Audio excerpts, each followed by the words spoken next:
Creche, variações sobre o mesmo tema? Toda vez que, por exemplo, um artista escolhe um tema e submete-o a alguma mudança, está criada a chamada variação. Ou seja, o resultado é algo diferente, porém continua remetendo ao original. Olhemos a natureza.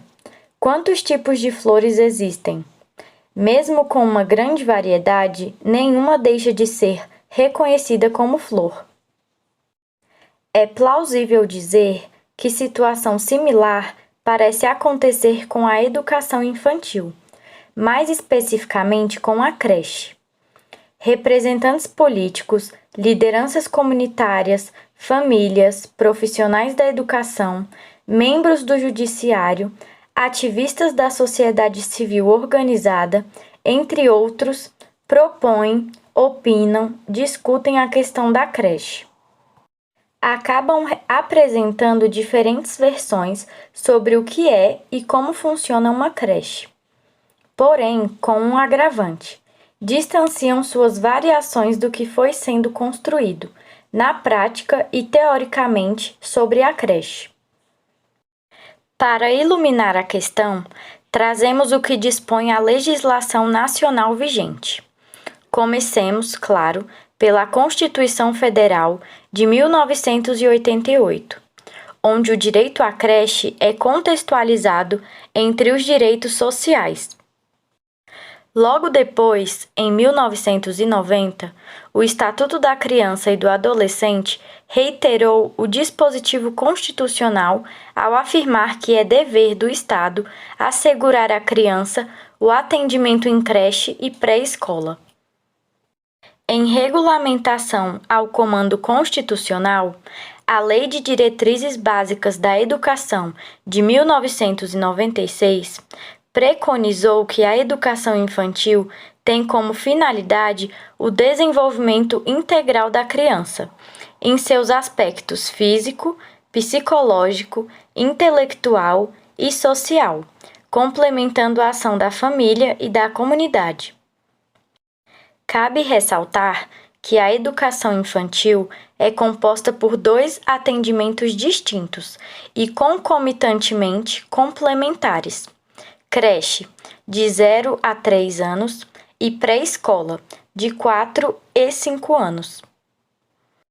Já as Diretrizes Nacionais da Educação Infantil, de 2009, são bastante assertivas quanto à educação infantil quando assinalam: primeira etapa da educação básica, oferecida em creches e pré-escolas, as quais se caracterizam como espaços institucionais não domésticos que constituem estabelecimentos educacionais públicos ou privados que educam e cuidam de crianças de 0 a 5 anos de idade no período diurno, em jornada integral ou parcial, regulados e supervisionados por órgão competente do sistema de ensino e submetidos a controle social.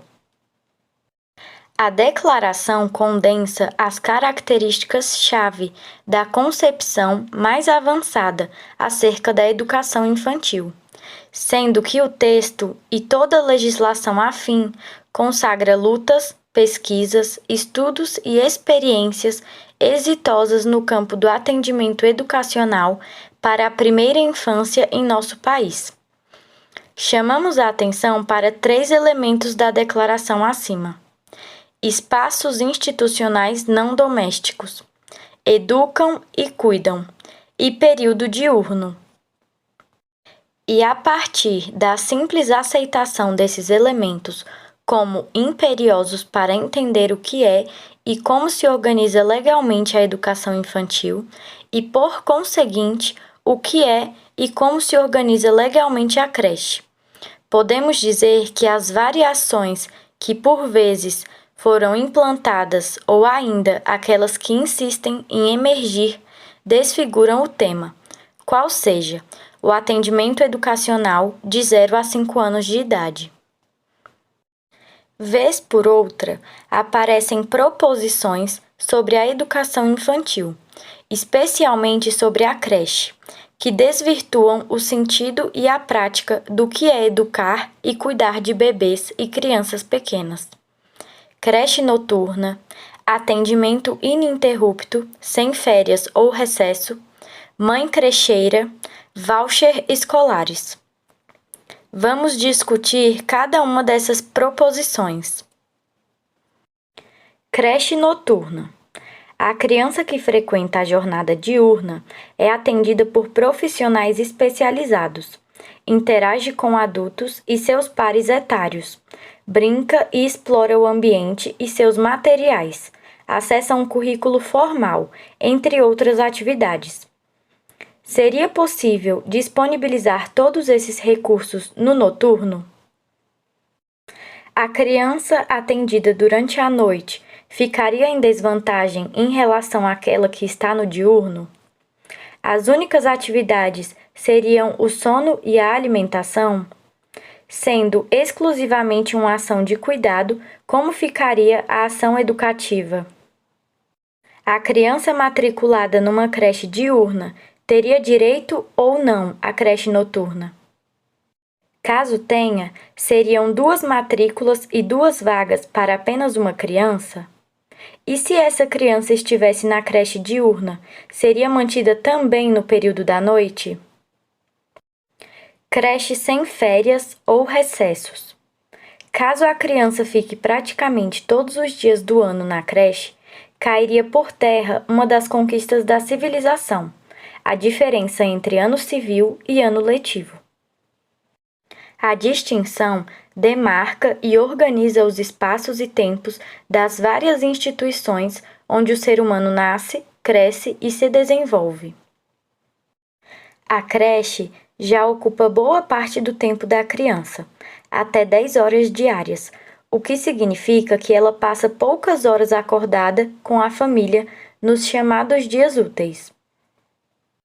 No caso da proposta em questão se materializar, quando crianças e profissionais teriam direito ao descanso por meio do distanciamento temporário da instituição escolar?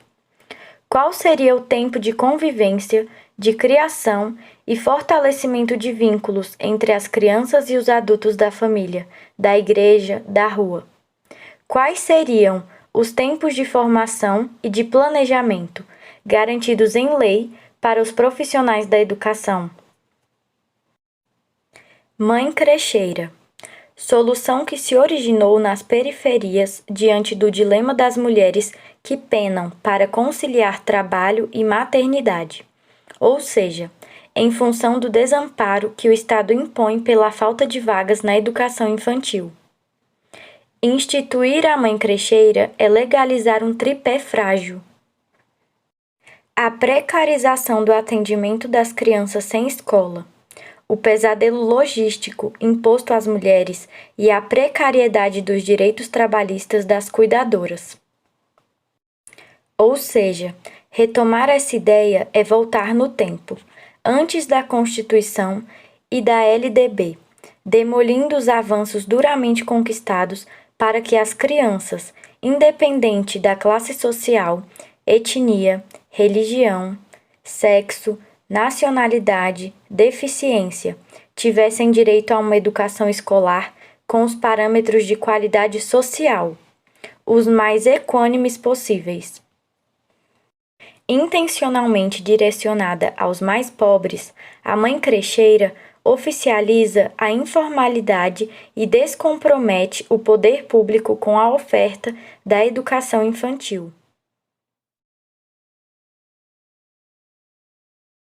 Consequentemente, fica claro que para essa faixa etária, alguns dirigentes avaliam como dispensável a formação específica, estrutura, materiais e equipamentos adequados para atendimento dos bebês e crianças menores.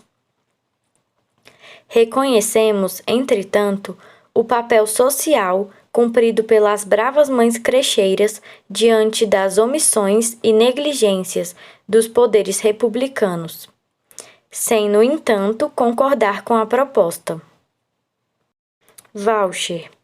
Em boa parte do mundo, a palavra é associada a viagens, cupons, títulos, recibos. No Brasil, o termo está se estendendo para o campo educacional.